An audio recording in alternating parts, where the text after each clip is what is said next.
வணக்கம். மழைக்காலம் வந்தாலே வீட்டின் மேற்கூரை கசிகிறதா என்ற பயம் வந்துவிடுகிறதா? குறிப்பா அவ்ளோ செலவு செஞ்சு போட்ட டைல்ஸ் கூரை ஒழுகுதா? கவலை விடுங்க.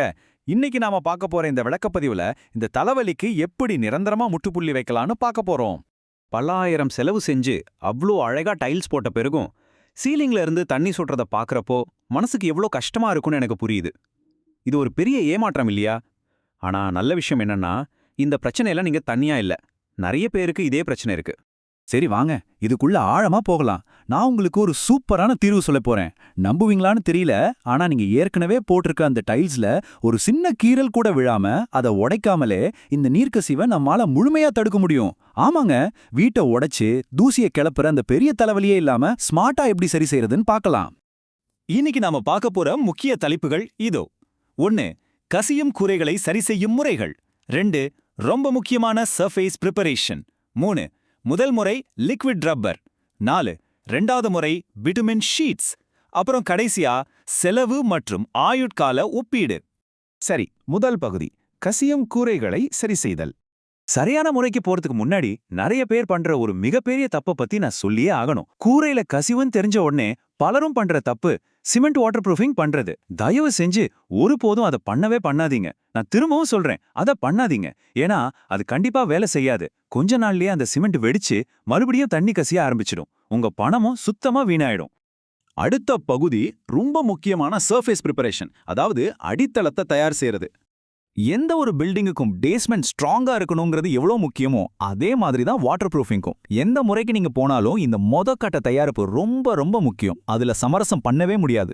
ஸ்டெப் என்னன்னா, கிரைண்டர் வச்சு டைல்ஸோட மேற்பரப்பை லேசா ஸ்கிராச் பண்ணி சொர பார்க்கணும். அப்போதான் நம்ம அடிக்கிற கெமிக்கல் நல்ல கிரிப்பா பிடிக்கும். 2வது, அங்க இருக்கிற தூசி மண்ணை எல்லாம் ஒரு ஈர துணியால நல்லா தொடச்சு சுத்தப்படுத்திடணும். 3வது விஷயம், கூரை முழுசும் செக் பண்ணி டைல்ஸ்க்கு நடுவில் எபாக்சி அதிகமா வழி இருந்தாலோ இல்ல பெரிய கேப் இருந்தாலும் அதை கரெக்டா ஃபில்லிங் செஞ்சு லெவல் பண்ணிடணும்.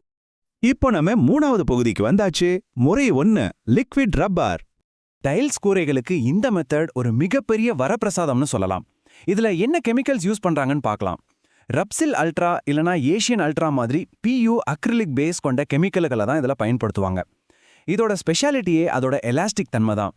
அதாவது வெயில்ல விரிவடைஞ்சாலும் குளிர்ல சுருங்கினாலும் இது வெடிக்கவே வெடிக்காது. ஒரு ரப்பர் மாதிரி வளைஞ்சு கொடுக்கும். பொதுவா இது வெள்ளை நிறத்துல தான் வரும். ஆனா உங்களுக்கு கிரே கலர் மாதிரி வேற ஏதாச்சும் நிறம் வேணும்னா தாராளமா ஸ்டெய்னர் கலந்து மாத்திக்கலாம். ஆனா இங்க ஒரு ரொம்ப இன்ட்ரெஸ்டிங்கான விஷயம் இருக்கு. இந்த 10ங்கிற நம்பரை கவனிச்சிங்களா? நீங்க வேற எந்த நிறமும் கலக்காம அதோட ஒரிஜினல் வெள்ளை நிறத்திலே அதை அடிச்சிங்கன்னா அது உங்க கூரையோட வெப்பநிலையை சுமார் 10 டிகிரி வரைக்கும் குறைச்சிடும். அப்போ வீடு நல்லா கூலா இருக்கும் இல்லையா? மழைக்கு வாட்டர் ப்ரூஃபிங், வெயிலுக்கு ஹீட் ப்ரூஃபிங், ஒரே கல்லுல 2 மாங்கா. சரி, இது எப்படி அப்ளை பண்றது? ப்ராசஸ் ரொம்ப சிம்பிள் தான். ஒரு ரோலர் இல்லனா பிரஷ் இருந்தா போதும். ஃபர்ஸ்ட் அந்த கெமிக்கல்ல சரியா 50% தண்ணி கலந்து டைல்ஸ் மேல ரொம்ப மெல்லிசா ஒரு பிரைமர் கோட் அடிக்கணும். அடிச்சுட்டு ஒரு 3-4 மணி நேரம் வரைக்கும் நல்லா காய விட்டுறணும். அதுக்கப்புறம் ஃபைபர் மெஷ் வலையை விரிச்சு தண்ணியே கலக்காத முழுமையான கெமிக்கலை 2 தடவை அடிக்கணும். ஒரு முக்கியமான விஷயம், 2 கோட்டுக்கும் நடுவில் கட்டாயம் 3-4 மணி நேரம் கேப் இருக்கணும். அப்போதான் அது டைல்ஸ் மேல ரொம்ப ஸ்ட்ராங்கா போய் உட்காந்துக்கும். இந்த ஃபைபர் மெஷ் பத்தி நாம தனியா சொல்லியே ஆகணும். இது ரொம்ப ரொம்ப முக்கியம். நீங்க எந்த வாட்டர் ப்ரூஃபிங் கோட்டிங் பண்ணாலும் சரி, இதை கண்டிப்பா யூஸ் பண்ணணும். இதுதான் உங்க கூரைக்கு ஒரு எலும்புக்கூடு மாதிரி இருந்து நல்ல வலிமையை தருது, விரிசல் வராம தடுக்குது. அது மட்டும் இல்லாம நம்ம வாட்டர் ப்ரூஃபிங் கோட்டிங்கோட ரைஃபை பல மடங்கு அதிகமாக்குது. இது இல்லாம வாட்டர் ப்ரூஃபிங் பண்றது சக்கரம் இல்லாத வண்டி ஓட்டுற மாதிரி தான். அடுத்ததா 4வது பகுதிக்கு போவோம். முறை 2, பிட்டுமின் ஷீட்ஸ். லிக்விட் ரப்பருக்கு ஈக்குவலா மக்கள் விரும்புற இன்னொரு சூப்பரான மெத்தட் தான் இது. ஆனா இது முற்றிலுமா வேற மாதிரி வேலை செய்யும். லிக்விடுக்கு பதிலா இதுல ஒரு தடிமண ஷேட் பயன்படுத்துவாங்க. முதல்ல மாடிஃபைட் பிட்டுமின் பிரைமர் அப்படிங்கிற ஒரு கோட்டிங்கை அடிச்சு ஒரு 3-4 மணி நேரம் காய வைக்கணும். அதுக்கப்புறம் 3mm திக்னஸ் இருக்கிற பெரிய AP பிட்டுமின் சார்கோல் ஷீட் ரோல்களை விரிச்சு ஒரு கேஸ் டார்ச் மூலமா சூடுபடுத்தி உருக்கணும். இப்படி உருக்கும்போது என்ன ஆகும்னா, அந்த ஷீட் நம்ம முன்கூட்டியே ரெடி பண்ணி வச்ச அந்த சொரசரப்பான டைல்ஸ் மேல ஃபெவிகால் போட்ட மாதிரி ரொம்ப ஸ்ட்ராங்கா ஒட்டிக்கும். அதுதான் உங்க கூரை இப்போ 100% லீக் ப்ரூஃப். இப்போ உங்களுக்காக ஒரு அட்டகாசமான ப்ரோ டிப்ஸ் சொல்றேன், நோட் பண்ணிக்கோங்க. இந்த பிட்டுமின் ஷீட்டை ஒட்டி முடிச்சதுக்கு அப்புறம் வேலை முடிஞ்சிருச்சுன்னு அப்படியே விட்டுடாதீங்க.